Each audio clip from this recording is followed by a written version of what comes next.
doing a gum chewing video games ramble here today and just talking about GTA 6. There's a little bit of a glare popping down. I'm filming in front of my game shelf. It's a little bit of a tough spot because there's a hi-hat right here. I try to get the light as best I can.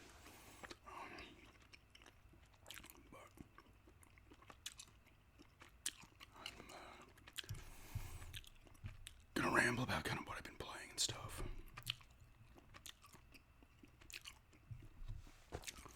And I'll talk about the GTA 6 stuff. Like, a lot of people were like, "Oh, will you talk about it? Can you talk about GTA 6 after the pre-orders went out and everything surrounding that?" So I'll start with that, and I'll talk about just what I've been playing recently, and then random video game stuff as I typically do. But yeah, GTA 6 is 80 out of the gate, and 100 for the Ultimate Edition. Now, if you get in stores, you're getting a case with a download code in it. Now, I've also been seeing that apparently, I don't know how legit this is, that in December they're going to roll out an actual physical version on a disc. I don't know. Personally, for me, if you've been watching me for any amount of time, you're going to know I'm more about having the physical copy. I do have digital games, obviously, on the PS5 and the Xbox One. I've been getting games. I've been downloading games digitally since the 360. And I had some on the PS3, but that was a lot of especially the PS3, it was like a lot of their more classic titles, like Final Fantasy VII, Resident Evil, and shit like that. But even on the PS5, I have Elder Scrolls Oblivion Remastered. I have digitally. Spider-Man 2 is a digital code that came with my PS5. I don't mind digital. I prefer physical copies. Either way, that game's gonna be a huge download. That's gonna be at least 300 gigs. I feel like that game's gonna be over 200 gigs. And people have been doing this in the past. I've seen this before. Maybe it was on Switch game, the original Switch. Now it has the game key, right? You have to just put the card in to access the thing or whatever. I don't know. But I know Switch. I feel like on the Switch, I remember seeing some cases of that thing on the top saying, "Oh, there's no physical game in here. It's just like a code." And some stores say they were not gonna sell it that way. They'll wait for a physical version. I don't know if they're gonna hold to that. I mean, that's gonna fuck up their sales, but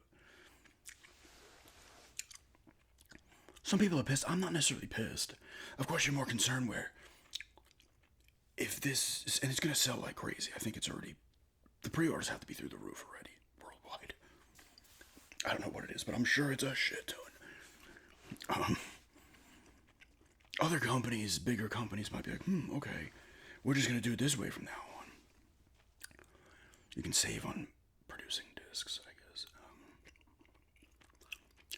So it's kind of a fear if it's will Rockstar lead the way in that Take-Two, lead the way in that. I've said this in the past. I have no problem waiting for GTA 5. If I know for a fact the physical copy is coming out, I'll wait a couple of months. I don't care. I can wait. I got plenty of shit to play. I think sometimes there's always that original, when a new game comes out, there's like the first couple of weeks where you see in videos everywhere, people are talking about it. You're like, oh man, I need it. Once you get past that, at least for me, I can wait months after that, if not years.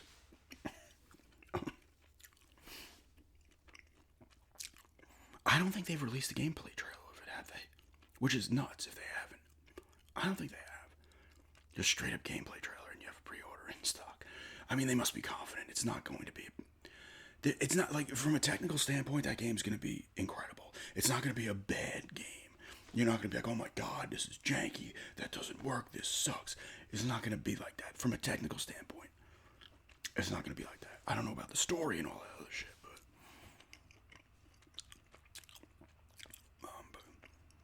people are pissed. The Ultimate Edition, I saw, I guess they're putting some stuff behind a paywall.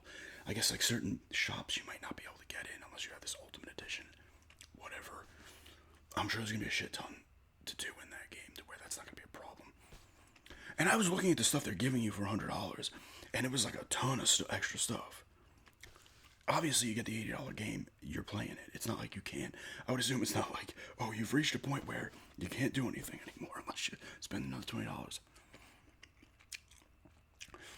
I found that a little funny because, people have a boner for GTA, right? So they'll defend Rockstar. If this was like EA pulling this shit and EA's eating shit for this kind of stuff, if they were doing this, oh, this game, maybe I should do something else. Because EA has been in the shitter for a long time, right? A lot of people have hated EA for a while. I don't know. Call of Duty.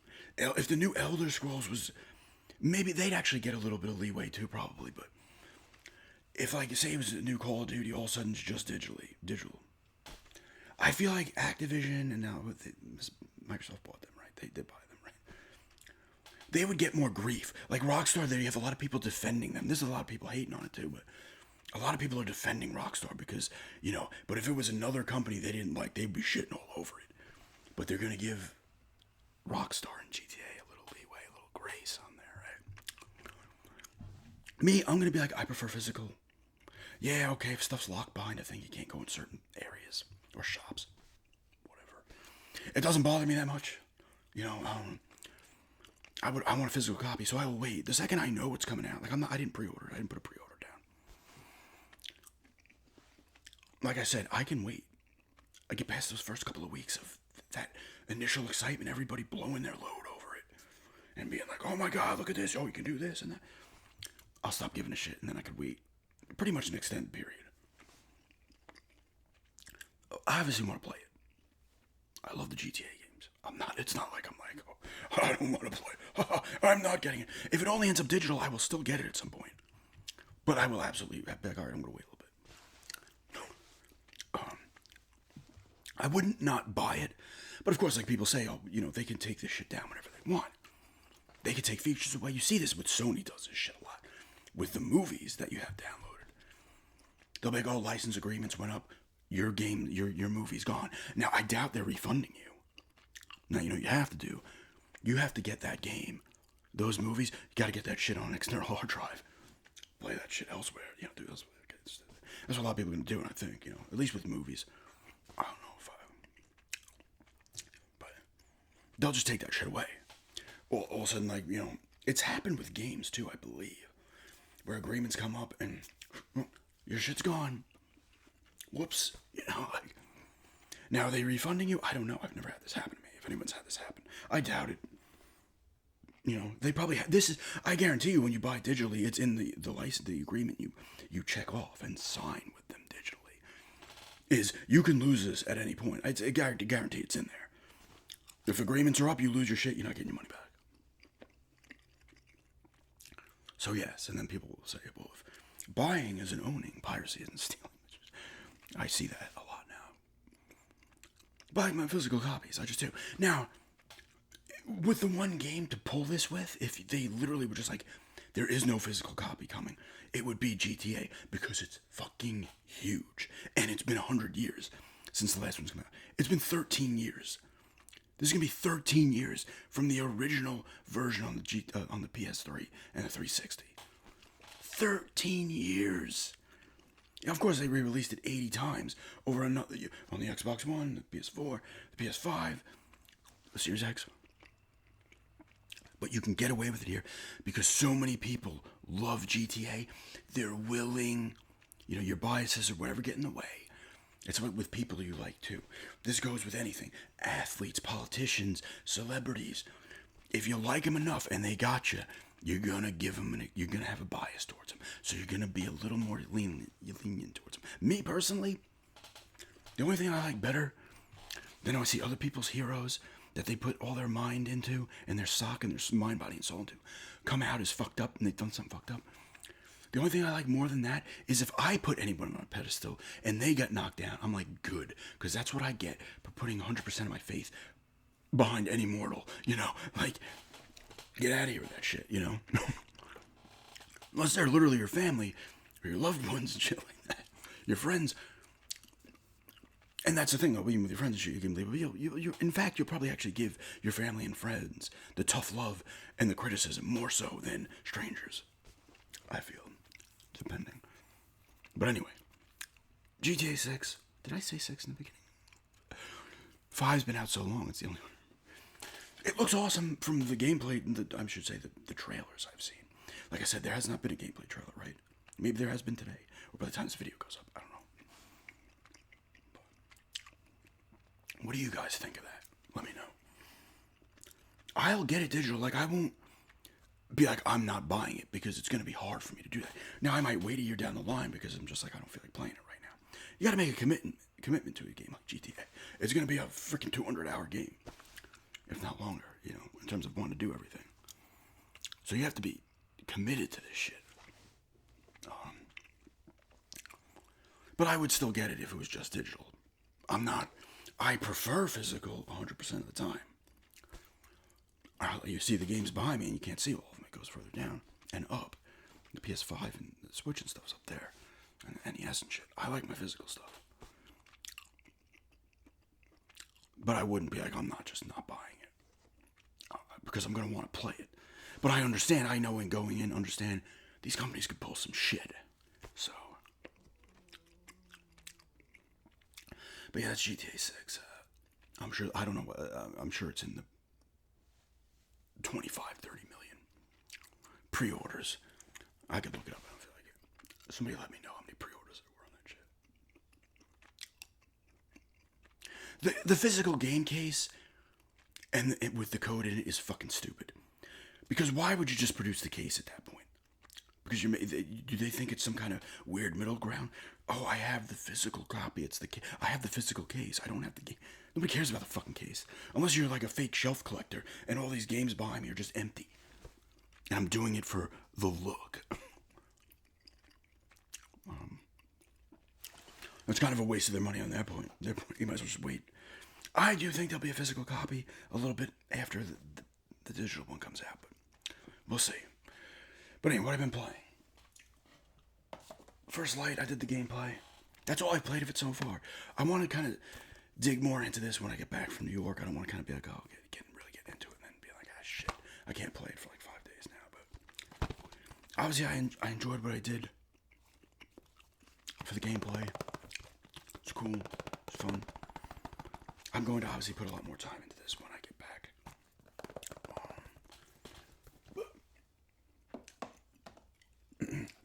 It's been fun so far.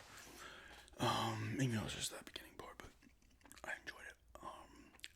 I've been still playing Oblivion Remastered on PS5 as well. I've been enjoying. I beat the main story. I just want to kind of finish up the Dark Brotherhood, the Arena, and the Thieves Guild quest line. I've just did the first quest for the Grey Fox and the Thieves Guild, and I'll probably do that. Then I'll move on to Dark Brotherhood. And I didn't do any of the Arena, and then I just went in there and started wailing on everybody and going up in rank. I think I went up like 2 or 3 ranks.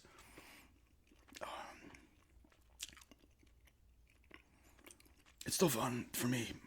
Oblivion, it's nostalgic.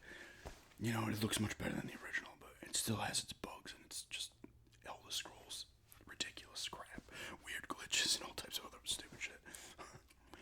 I've been playing that still. And I've been playing Final Fantasy VI Pixel Remastered on a PC Game Pass on the laptop. I'm about 6 hours into that. That was a game I originally had when it was Final Fantasy III on the Super Nintendo back in the game. I love it. I've done my top game collection vids in the past. And Final Fantasy VI is always in my top 5 of all time video games. Final Fantasy III for me, but it's 6 now because they've since released all the others because the first 3 only came out here in the US out of the first 6. But the others have been released. I think they originally started coming out on the original PlayStation. I have the one that has Final Fantasy 1 and 2. And then another has 5 and 6 on it. And then the PSP, I think, has got it. The DS, I believe. A little bit of like remakes in there, but they just kind of add cutscenes and stuff. But still fun, man. And that's been bringing back a lot, even though it's a little, it's Pixel Remaster. But that's still bringing back the nostalgia. This stuff. There's a lot of stuff I've just completely forgotten about that game. But there's parts where I'm like, oh shit, yes, I remember this. Like the Ghost Train I did, where you're Sabin body slamming a fucking Ghost Train on the Phantom Train or whatever. It's still great. It's just still one of the best. It's my favorite Final Fantasy. It's one of the best turn-based RPGs, man. It's just still good. And that the game, I knew it back then too, but the story in that game, of course, it's not voice acted, so it doesn't have the same impact. But man, that game is messed up. Kefka is doing all types of messed up stuff in that game. Cyan's whole castle and town he poisoned the water. His wife and son, sorry, both get killed with that. Like, there's a lot of messed up stuff happening in Final Fantasy VI. Deep storyline.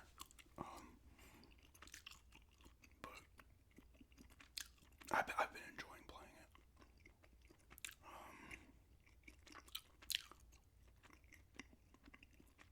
it. I think I played. I talked about was it a Little Kitty Big City game? I think I talked about it. I played that on. It was on PC Game Pass. I'm like, what's this all about?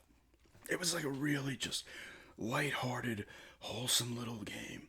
It's a lot of collecting kind of things for other animals and shit. You're meeting other animals here. You gotta get back. You fall out of your house. You're up in a high rise and you fall out. I think you're sleeping on the one that you fall out. You gotta make your way back up there. But you gotta you have to be able to climb more, so you have to build up your climbing stamina and stuff. But you're doing a little side crap in there as well. Not long or anything, but it's a fun little wholesome game. I said I played a little bit of that Football Manager too. I used Aston Villa in the Premier League, and I was just like, there is so much. I'm like, this is insane. I'm like, I'm not gonna be able to handle this. The amount of stuff you can do. But household players and stuff. I may go back to that at some point. But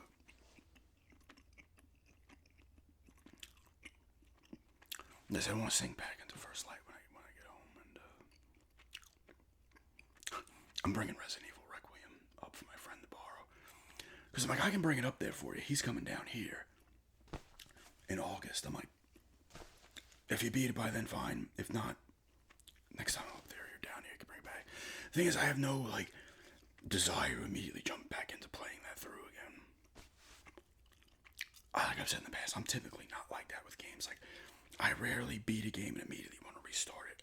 I'm not like, oh, I need to play it again now. I usually will wait a little bit. So I was like, you know what? I have games to play. I'll bring it up there.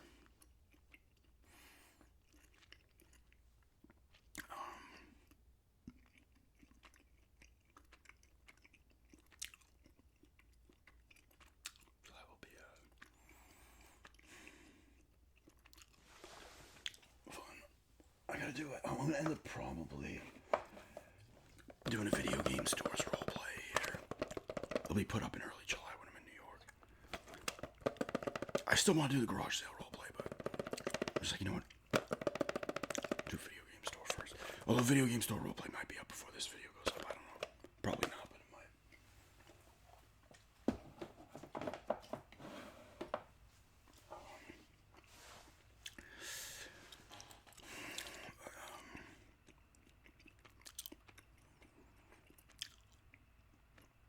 It's funny though when you hear people like, oh my god, GTA 6 is 80, regular games is 70. I mean, they're steadily jumping up $10 every generation. Right, 360 and PS3 was still 50. PS2 and Xbox was 50. But you gotta remember, now I don't know what the PlayStation was, if they were all 50, some or less. Or if some did exceed 50, but I doubt it. I don't know. Let me know in the comments. But the Nintendo 64, since it was still a cartridge, those games were anywhere from $50 to $90. Still. Yeah. And that's back then where people weren't making as much. And you're paying more. Now it's oh, well, people are getting screwed down too much. It's still, it's expensive, $75 after tax for a game. I want to be at my money's worth. That's the thing. Back to GTA 6, $80, I can't complain about that, because you're getting your money's worth. You're getting 100 plus hours of gameplay out of that game. You're getting your money's worth. Resident Evil Requiem, now I could replay it and there's extra modes, but you can argue for the price. Is it worth it? I mean, I think it is because I still enjoy that time with it. But back then, especially on Nintendo 64, because you could save at that point. You had a game pack or it's on the cartridge. Like Star Fox 64 is like a 2-hour game. But it promotes or it encourages replayability because it's different paths.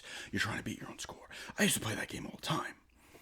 That's a game that I actually would play consistently because it was so short. It might have been shorter than 2 hours. It could have been like an hour-long game. Just trying to beat my high score in his little branching paths. But that game, I can't remember how much that was. That came with a Rumble pack too, so it probably was like $75 or something. But certain games were short. But like an Ocarina of Time, Mario 64, a bit longer games, you're like, okay. But some games were extremely short, even still back then. You're paying $60, $70 for this shit. It's like, ugh. Now, back in the day for Super Nintendo and stuff, NES, certain games also would be extremely expensive. Now, the thing with those games is most of them didn't have saves on them. The game would be 45 minutes long, but it would take you 6 months to beat. Because you keep dying, and you're like, I'm not playing this anymore.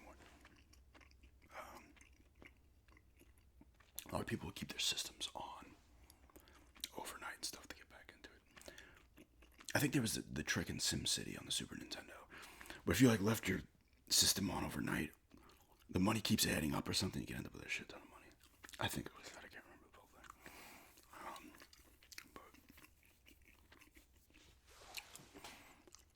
But I am going to be looking for some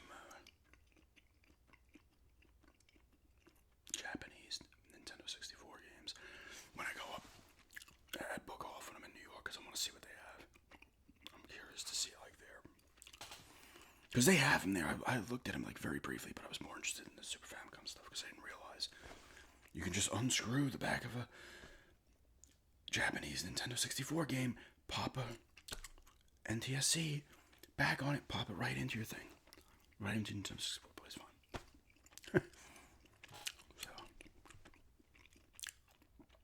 Maybe I'm out there too. If Nintendo 64 games is like a sport game for $2, I'll buy it just to take the back off and put it on another one. But I'm definitely gonna look through something. Like I'd be looking for a Super Mario 64.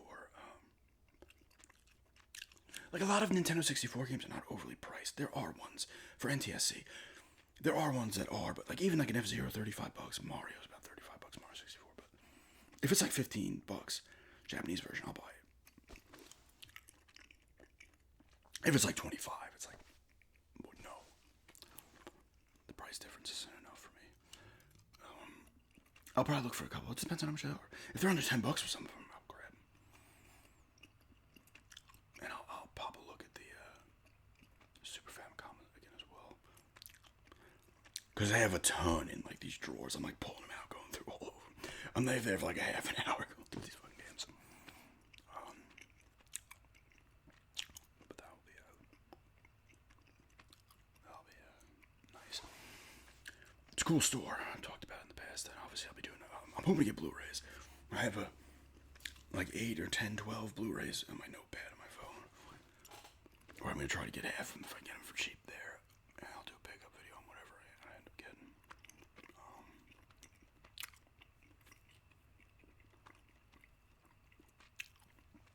The funny thing is, I'm looking at the PlayStation 2 games there through the camera, and even on the PS2, that era, Xbox Cube Dreamcast, the first Devil May Cry is like a 3 or 4 hour game. It's coming out at $50. You could literally beat that in one night if you wanted to. When I got it, it was $10. And it wasn't long after it came out. I think it came out in 01, late 01. I was playing it sometime in 02 on somebody else's PS2. It had to have been. It was a greatest hits like quickly. I recall this. Please let me know if I'm wrong on this or if you remember this. And it was on sale. It was even $20 would be the greatest hits, but it was on sale at Best Buy for like 10. And I was like, oh shit, I'll grab it. And it was an awesome game, but it's fucking short.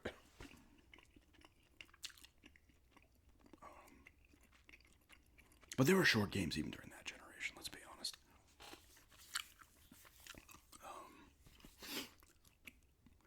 Even like the Resident Evil remake. I'm trying to think how long it took me. And that actually might have taken me longer than the new one. Because back then you didn't have full access to. You could look online how to figure out how to do stuff, but it was harder to do than it is now. And I typically didn't like to do that, so I might take 2 hours trying to figure out something, and I'm like, oh, duh, like, you figure out the solution. You're like, oh, whoops. But some of those survival horror games, you can finish in 8 hours. But in some games back then, 8 hours was, you're like, oh wow, here we go.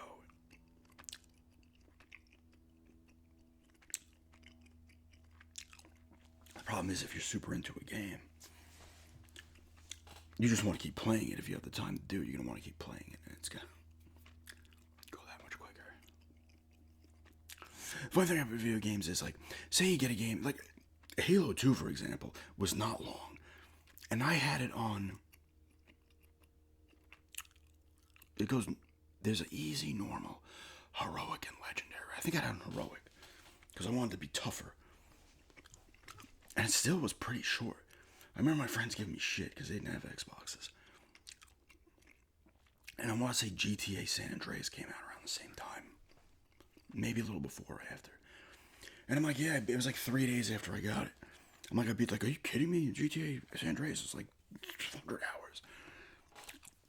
I was like, yeah, it was pretty short. If you're into multiplayer and stuff, though, that has more thing. And I did play it again at some point. I probably popped on and tried to beat on Legendary and stuff. But I was like, yeah, $50. Beat it in 3 days. But the funny thing is, I get a game, and back in the day especially, like, I beat it in like 5 days. It's only been 5 days, but I'm thinking back to the beginning of the game, and I'm like, it feels like it's been months since I played that beginning part. But anyway, I'm going to stop this here at 27 minutes here. Just rambling about video games, a little bit of GTA 6 rambling there. What do you guys think about that? You think it's going to set other companies going to follow suit, and you're going to start seeing less and less physical media, physical copies? It could happen. I think companies are chomping at the bit to do it. Are you going to get it? Does this piss you off enough to say, I'm not? Me personally, it isn't. Even though love my physical copies, I would still have to play that game at some point. I'm not going to go and not play it, unless I literally can't. I'm physically not capable of playing it. But anyway, let me know your thoughts in the comments down below. And